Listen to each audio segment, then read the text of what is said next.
नमस्कार, स्वागत है आप सभी का। आप देख रहे हैं हिंदी साप्ताहिक समाचार हमारी आखिरी आज़ादी। कल दिनांक 14 अक्टूबर दिन मंगलवार को राज्य महिला आयोग लखनऊ की अध्यक्षता में महिला उत्पीड़न की रोकथाम एवं पीड़ित महिलाओं को त्वरित न्याय दिलाए जाने के उद्देश्य से जनसुनवाई करके खासकर सामुदायिक स्वास्थ्य केंद्र मोतिगरपुर में कन्या जन्मोत्सव व पोषण पंचायत का कार्यक्रम का आयोजन होगा। आपको बता दें, सुल्तानपुर 14 अक्टूबर जिला प्रोबेशन अधिकारी वीपी वर्मा द्वारा अवगत कराया गया है कि माननीय सदस्य सचिव उत्तर प्रदेश राज्य महिला आयोग लखनऊ द्वारा दिए गए निर्देश के क्रम में महिला उत्पीड़न की रोकथाम एवं पीड़ित महिलाओं को त्वरित न्याय दिलाए जाने के उद्देश्य से माननीय सदस्य श्रीमती नीलम प्रभात की अध्यक्षता में स्थान विकास भवन प्रेरणा सभागार में 15 अक्टूबर दिन बुधवार को समय 10:30 बजे से 12:30 बजे तक किया जाएगा।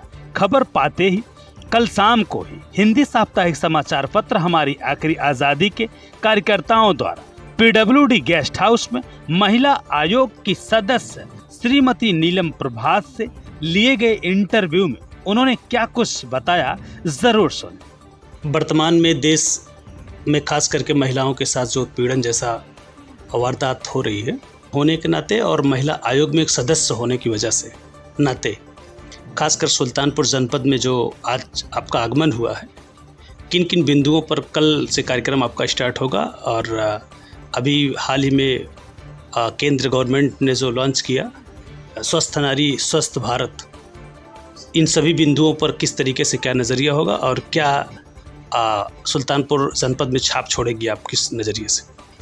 मैं क्या छाप छोड़ूंगी ये तो आप लोग तय करेंगे, बट मेरा जो प्रयास होगा मैं वही आपको बता दूँ। माननीय प्रधानमंत्री जी ने एक संदेश देश को दिया है कि यदि हम स्वस्थ रहेंगे तो हम समर्थ रहेंगे, और स्वस्थ कैसे रहेंगे इसके लिए हम प्राचीन काल से ही समर्थ थे, अपने शिक्षा में चिकित्सा में समर्थ थे। कालखंड में हम जरूर पददलित हुए, लेकिन पुनः जगाने के लिए ये प्रयास जारी है। उसके तहत 17 सितंबर को उन्होंने एक संदेश दिया कि 1 माह तक हम पोषण पखवाड़ा चलाएंगे, पोषण का कार्यक्रम चलाएंगे और इसमें हम लोगों को जागरूक करेंगे कि हम बीमार क्यों हो रहे हैं और यदि हो रहे हैं तो कौन से हमें आदतों को सुधारना है, क्योंकि अपनी भारतीय पद्धति जो है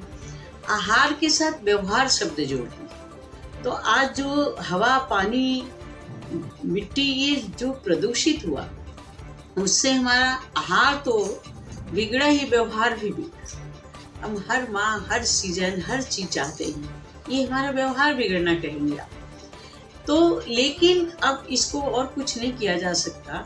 इसमें और बेहतर हम कैसे कर सकते हैं? तो जैसे हम लोग संदेश दे रहे हैं, चीनी कम खाओ, मोटापा कम करो, नमक कम खाओ। ये जो एक बेस जो आरोग्य के आधार हैं कि इनकी ये अगर संतुलित रहे शरीर में तो 3 ही बीमारी है, वात पित्त कफ। जी, क्या इसको हम सरल भाषा में कह सकते हैं कि स्वदेशी चीज़ों का उपयोग करना? यस, स्वदेशी। अगर हम इसी देश में रहते हैं तो इसी देश की मिट्टी से जुड़ी हुई जो चीजें हैं, जो आहार व्यवहार है, उस पर हम अमल करें। ऐसा नहीं कि हम डिनाई कर रहे हैं, WHO को डिनाई कर रहे हैं, इनको कर रहे हैं, क्योंकि हम बड़ी मात्रा में दवाइयाँ ले रहे हैं, सभी लोग ले रहे हैं, लेकिन उसके साथ यदि हम बीमार ना पड़े, हम समर्थ रहें, हम स्वस्थ रहें, तो ये ज़्यादा अच्छा होगा। और इसी को दृष्टिगत रखते हुए जो आसपास उगी वनस्पतियां हैं या आसपास जैसे पेड़ पौधे हमारे जैसे सहजन है, उसका हम बहुत उपयोग बताते हैं। और आज आप देखेंगे कि एक सहजन हजारों गुणों को अपने साथ समेटे हुए है, जिसकी हमें जानकारी नहीं थी, और बहुत सर्वसुलभ पौधा है।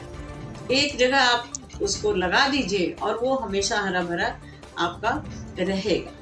तो इस तरह से उसका पूरा का पूरा उपयोग सिखाया जा रहा है समाज को। फिर इतना, ये तो हमारा व्यवहार हुआ, लेकिन इतना सरकार ने इतना तंत्र लगा रखा है, आशा है, एनम है, आंगनबाड़ी हैं, ये सभी स्वास्थ्य पर ही तो इस काम करती हैं।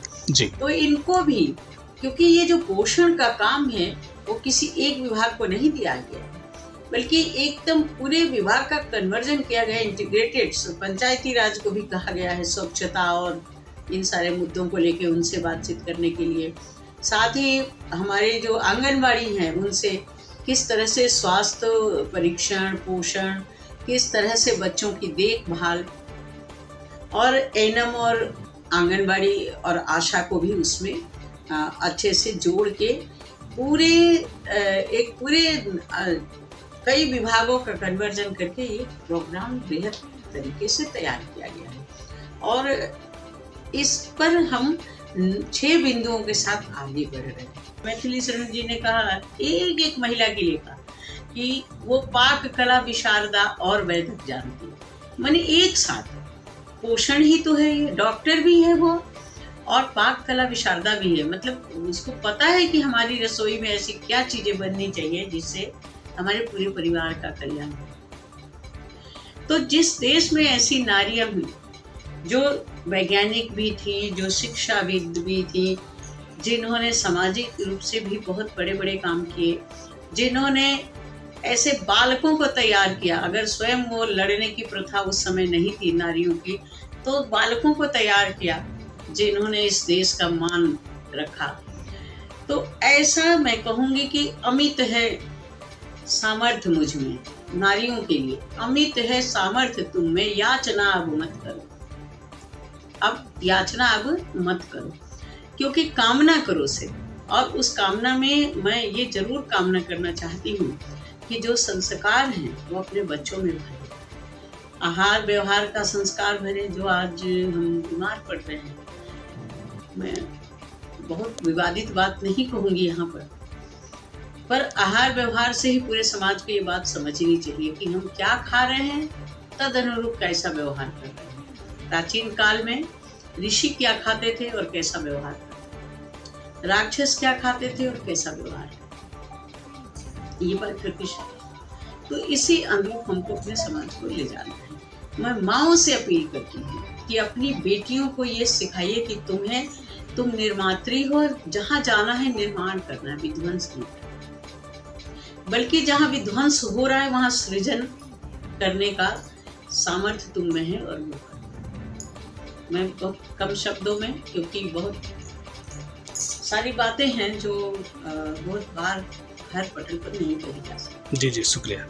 अगर हमारे चैनल पर आप नए हैं तो लाइक करें, शेयर करें और कमेंट जरूर करें।